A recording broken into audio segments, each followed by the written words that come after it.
Hi, I'm Dr. Omilion-Hodges from the School of Communication at Western Michigan University. I'm really excited to talk to you today about leader-member exchange.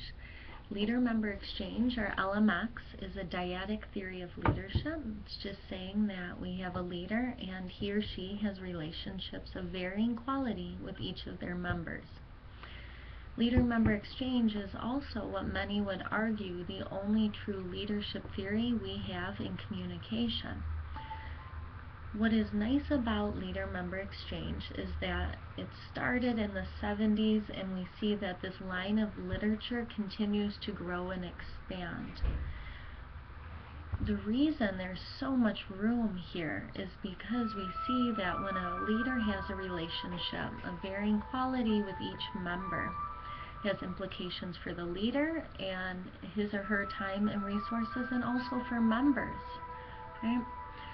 So when we think about it, again, we're going to think about those who have high quality relationships with the leader and those who have low quality relationships with the leader. Now I'm going to talk to you about how we create those relationships, and then particularly what you can do in your internships and in your jobs to make sure that you end up in that high LMX group. Well, first we have a role taking, right? So you're hired, you're offered this internship, you're offered this job.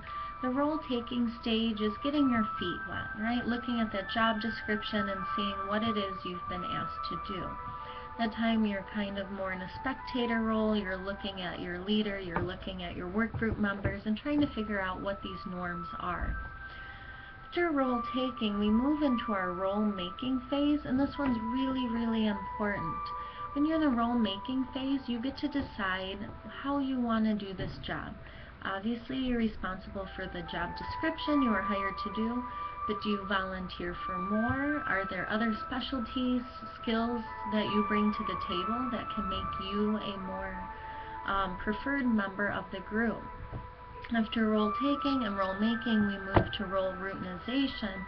And essentially this means our roles are defined, right? My leader looks at me as someone he or she can trust, that they can depend on, they can give additional information and responsibilities to, or this is an individual that may do his or her job, but I'm not looking to give them any more. I don't know that I can trust them, or worse, I know that I can't trust them. So we know once we get to role routinization that generally our roles are pretty much defined for the remainder of that relationship. Some outcomes that I want you to think about when you are new in organizations and have the opportunity to develop these relationships with your leader. We know that if you have high LMX, so again you have a strong relationship with that leader, you're going to enjoy your job more, you're going to identify the organization better, have more opportunities for career advancement, and you will actually make more money than your peers who have lower quality leader-member relationships. So I can't stress enough, and again, all of these decades of LMX literature, how important it is to work to become a member of the in-group rather than the out-group.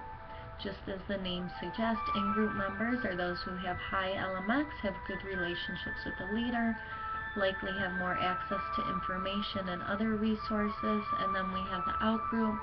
These are folks with a lower quality leader-member exchange relationship, essentially a relationship of status quo and contractual obligation. In terms of my research with LMX, what I'm really working to do is to help people to understand the moderate role.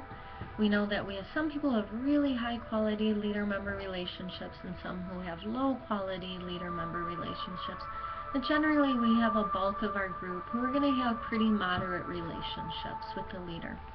And the way that I'm looking at that is to understand the specific resources that leaders can give their followers. So whether it's time, whether it's praise, whether it's access to working on really exciting projects, everyone else in the work group sees these resource exchanges and they can decide whether they think it's fair or not. Does my leader have a favorite? Does that favorite deserve what he or she receives? So that's really where I'm concentrating my work. So the bottom line with the Leader-Member Exchange, or LMX, it's a tried and true staple of the communication discipline. Knowing about it will make you much more successful in your career, and it's a theory that, again, I hope that you continue to think about after Dr. Spence turns off this video, particularly when you're in new internships or new jobs, so that you can remember that role taking, how important role making is, and then what goes on in role routinization. Anyway, thank you for giving me this opportunity to chat with you today, especially about LMX, and have a good remainder of the lecture.